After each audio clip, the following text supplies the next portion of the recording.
Alors, shalom à tous.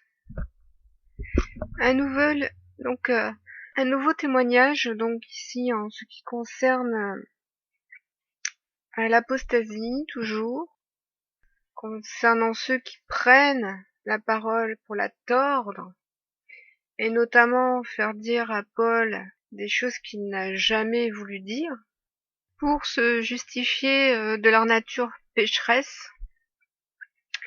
Alors je vais vous parler ici d'Hébreux 12.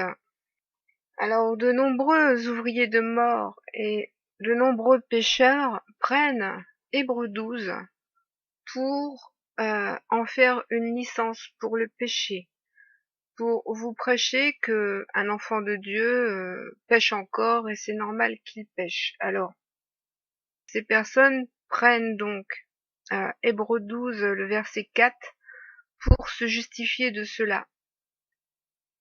Alors que 1 Jean 3 nous dit bien: quiconque pêche transgresse la loi, et le péché la transgression de la loi. Or, vous le savez, Jésus est apparu pour ôter les péchés, et il n'y a point en lui de péché. Quiconque demeure en lui ne pêche point. Quiconque pêche ne l'a pas vu et ne l'a pas connu. Petits enfants, que personne ne vous séduise. Celui qui pratique la justice est juste, comme lui-même est juste. Celui qui pêche est du diable, car le diable pêche dès le commencement. Le Fils de Dieu apparut afin de détruire les œuvres du diable. Quiconque est né de Dieu ne pratique pas le péché, parce que la semence de Dieu demeure en lui. Il ne peut pécher parce qu'il est né de Dieu. C'est là que se font reconnaître les enfants de Dieu et les enfants du diable. Donc, le frère Jean s'oppose-t-il au frère Paul?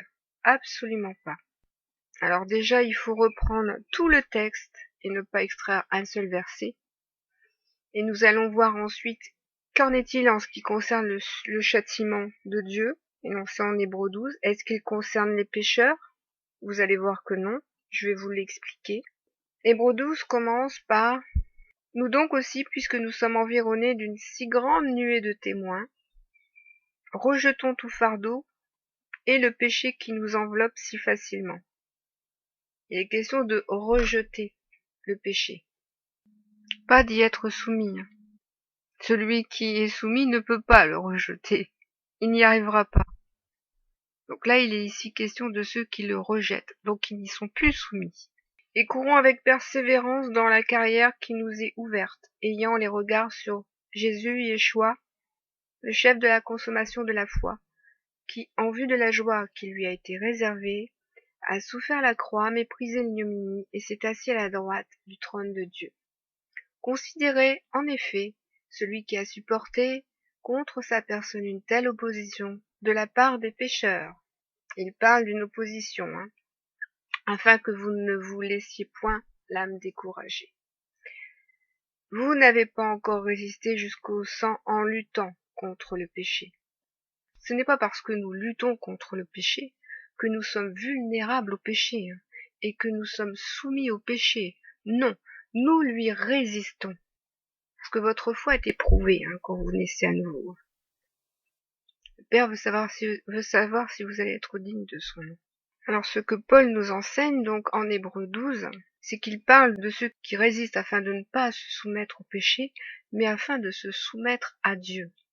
S'il est question ensuite d'un châtiment, d'aucune manière, mon frère Paul ne dit que nous sommes châtiés à cause de nos péchés. Je vais essayer de bien vous montrer ce dont quoi Paul parle dans Hébreux 12, quand il parle de supporter le châtiment. Car le Seigneur châtie celui qu'il aime, et il frappe de la verge tous ceux qu'il reconnaît pour ses fils. Supporter le châtiment, c'est comme des fils que Dieu vous traite. Car quel est le fils qu'un père ne châtie pas? Et si vous êtes exempts du châtiment auquel tous ont part, vous êtes donc des enfants illégitimes et non des fils. D'ailleurs, puisque nos pères sur la chair nous ont châtiés et que nous les avons respectés, ne devons-nous pas, à bien plus forte raison, nous soumettre au Père des esprits pour avoir la vie? Nous soumettre. Dieu vous châtie afin de vous soumettre à sa volonté. et à son obéissance. Parce que oui, lorsque nous sommes nés de Dieu, nous sommes nés pour faire sa volonté. Parce que vous ne devez plus vous soumettre au péché, mais vous soumettre à Dieu. Vous ne devez plus vous soumettre à la mort, mais vous soumettre à la vie. Et c'est donc la marche d'un enfant de Dieu, de se soumettre non plus à la mort, mais de se soumettre à la vie. Et c'est quoi exactement se soumettre à Dieu, la marche d'un enfant né de nouveau quand il se soumet à Dieu? Eh bien, c'est rendre son oreille attentif à la sagesse, c'est incliner son cœur à l'intelligence. C'est obéir à la vérité, c'est obéir à la parole, c'est obéir à la justice de Dieu, à ses commandements. C'est écouter Dieu le Père afin de participer aux fruits de sa sainteté. Et vous verrez que plus tard, dans les versets suivants, il parle de ce châtiment qui est l'œuvre de notre perfection dans la sainteté. Et oui, il le dit après, nos pères nous châtiaient pour peu de jours comme ils le trouvaient bon, mais Dieu nous châtie pour notre bien afin que nous participions à sa sainteté. Il ne nous châtie pas parce que nous avons péché, il nous châtie pour que nous participions à sa sainteté. Alors c'est quoi ce châtiment exactement? Eh bien je vais vous en parler, car moi j'ai été châtié, et je sais pourquoi Dieu m'a châtié, dans quelles circonstances. Dieu nous appelle à être saints. Lorsque vous naissez à nouveau, vous ne pouvez plus pécher, c'est clair, mon frère Jean me dit. Dieu va ensuite procéder, parce que vous avez été sanctifiés par le sang de Jésus qui a vaincu la mort. Vous êtes sanctifiés par la vérité, et maintenant vous êtes sanctifiés par l'Esprit. Donc quand vous marchez en tant qu'enfant né de nouveau sur le chemin de la sanctification, Dieu vous émonde, c'est-à-dire qu'il retire de l'arbre les branches inutiles. Donc il va vous émonder, vous dépouiller de toutes les choses inutiles qui font encore partie de votre vie. Et pour cela, il va falloir que vous vous y soumettiez et que vous l'écoutiez quand il vous demande d'abandonner des tas de choses. Par exemple, Dieu va vous demander de ne plus regarder la télé. Dieu va vous demander de ne plus participer aux œuvres du monde, c'est-à-dire de ne plus aller au cinéma. L'Esprit Saint, qui est le Père en vous, va vous demander de faire plein de sacrifices dans votre vie, d'abandonner toutes les choses matérielles auxquelles vous vous teniez. Par exemple, au niveau de la nourriture, il va vous interdire de manger du porc, il va vous interdire de consommer des viandes où il y a du sang dedans. Par exemple, si vous êtes né à nouveau, vous allez peut-être encore prendre plaisir à manger du chocolat, votre friandise préférée, vos biscuits préférés, et vous allez très vite voir que là, c'est l'amour du ventre, c'est l'amour de la chair, et que l'homme ne doit pas avoir pour Dieu son ventre. Donc Dieu va vous dire d'arrêter de consommer vos biscuits préférés, afin de ne plus participer au plaisir de la chair. Toutes ces choses que Dieu va vous demander de faire, vous devez vous y soumettre. Et ce ne sont pas des péchés, hein. Ce sont des choses que vous devez abandonner. Cela fait partie du dépouillement de ce que l'on était. Et donc si vous ne vous soumettez pas à ce qu'il vous demande, c'est-à-dire si vous ne l'écoutez pas et si vous ne lui obéissez pas, il va vous châtier. Après vous avoir averti déjà plusieurs fois, hein. Toute personne qui naît à nouveau aura dans les premiers mois ou dans les premières années de sa marche des choses auxquelles il sera encore attaché, des choses de sa vie, des choses qu'il pratique. Je sais pas, moi, ça peut être jouer à des jeux vidéo, ça peut être la musique, parce que Dieu va aussi vous demander de ne plus écouter les musiques du monde. Ça peut être, moi, ça a été les vêtements. J'aimais bien acheter des vêtements, donc il m'a émondé de ça, on va dire. Il m'a fait comprendre qu'il fallait plus que je m'attache aux choses matérielles, donc. Mais ce ne sont pas forcément des choses matérielles, hein. Ça peut être des comportements. Par exemple, ne pas savoir pardonner, se mettre en colère facilement, ne pas être tolérant. Voilà, c'est tout des choses où Dieu va nous demander d'abandonner, et il va donc falloir que nous nous soumettions à cette obéissance qu'il nous demande et de faire ce qu'il nous demande, d'abandonner ces choses. Donc c'est de ça dont il est question. Vous pouvez relire Hébreux 12, Paul ne dit nulle part qu'on est châtié à cause du péché. Il parle bien afin que nous participions à sa sainteté. Parce que s'il nous émonde, c'est afin que nous soyons de plus en plus saints et que nous participions complètement à sa sainteté. Il dira ensuite, fortifiez donc vos mains languissantes et vos genoux affaiblis, et suivez avec vos pieds des voies droites, afin que ce qui est boiteux ne dévie pas, mais plutôt se raffermisse. Il dit bien afin que ce qui est boiteux ne dévie pas, mais plutôt se raffermisse. Car le but du châtiment est que nous nous affermissions que nous devenions fermes dans notre marche. Il n'est aucunement ici question d'enfants de Dieu qui succombent. Bien au contraire, ce sont des enfants de Dieu qui ont résisté et qui donc sont affermis. Alors il dit ensuite, recherchez la paix avec tous et la sanctification sans laquelle personne ne verra le Seigneur. En verset 14. Parce qu'ici il nous parle bien de la sanctification.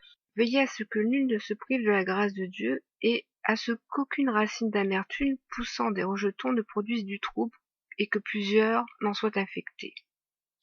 Qu'il n'y ait ni impudique ni profane, comme Isaou, qui, pour aimer, vendit son droit d'aînesse.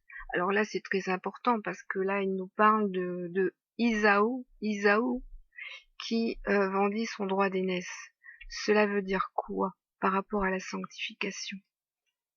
Que Isaou vendit son droit d'aînesse pour un plat de lentilles, c'est-à-dire qu'il a fait passer son désir de manger, son désir du ventre, justement, avant son droit d'héritage.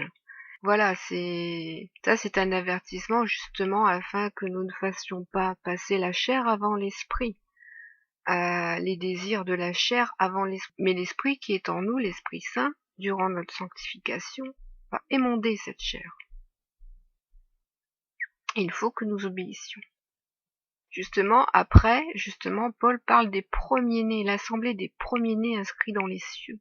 Il en parle au verset 23, Et donc, il dit bien, mais vous vous êtes approchés de la montagne de Sion, de la cité du Dieu vivant, la Jérusalem céleste, des myriades qui forment le cœur des anges, et de l'assemblée des premiers-nés inscrits dans les cieux, du juge qui est le Dieu de tous, des esprits des justes parvenus à la perfection, de Jésus qui est le médiateur de la nouvelle alliance et du sang de l'aspersion qui parle mieux que celui d'Abel.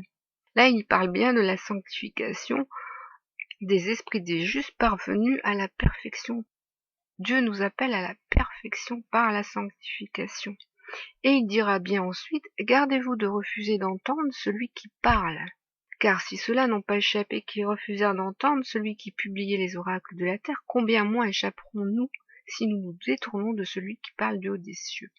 Lorsque Dieu vous parle et vous avertit et vous demande de quitter les choses de votre vie et de vous dépouiller, vous devez lui obéir. Montrons-nous reconnaissants en rendant à Dieu un culte qui lui soit agréable avec piété, avec crainte, car notre Dieu est aussi un Dieu dévorant. Donc, voilà ce que nous enseigne mon frère Paul dans Hébreux 12. Quand il dit donc, vous n'avez pas encore résisté jusqu'au sang du temps contre les péchés, il parle de ceux qui sont fraîchement nés à nouveau. Celui qui ne sert que Dieu ne sert pas Satan. Jacques dit aussi, soumettez-vous donc à Dieu, résistez au diable et il fuira loin de vous.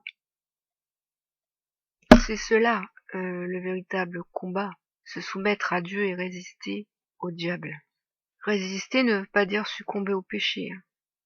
Ceux qui prennent le verset de Paul pour dire c'est normal que nous succombions au péché, non. Résister, c'est vaincre. Et si nous avons le pouvoir de résister, c'est parce que Yeshua nous a revêtus de son sang, parce qu'il a vaincu par son sang. Et nous savons que celui qui est en nous est plus grand que celui qui est dans le monde. Et que Dieu viendra ensuite, quand nous serons affermis, éprouver notre foi et notre fermeté à son obéissance, afin de savoir si nous allons être dignes de son nom, dignes de recevoir notre couronne, dignes de recevoir notre héritage. Vous n'avez que 2 choix possibles, obéir à Dieu, obéir à Satan. Obéir à la sainteté ou obéir au mal et au péché. 2 chemins, j'ai mis devant vous 2 chemins, la vie ou la mort, c'est à vous de choisir. Vous ne pouvez pas dire être de Dieu si vous pratiquez les œuvres de la mort, c'est-à-dire si vous pratiquez le péché. Il n'y a pas de mort en Dieu. Il n'y a point de mort pour ceux qui sont en Dieu, puisqu'ils ont été tirés de la mort à la vie. Et nous avons reçu toutes les armes de l'esprit pour combattre les puissances et les dominations. Et nous avons été revêtus du sang de l'agneau pour vaincre toutes les œuvres du diable. Donc nous sommes de ceux qui résistons. Les tout jeunes nés de nouveau n'ont pas encore résisté jusqu'au bout. Le fait de lutter contre quelqu'un ne veut pas dire que vous lui êtes soumis. Ceux qui sont soumis à l'ennemi sont ceux qui pêchent.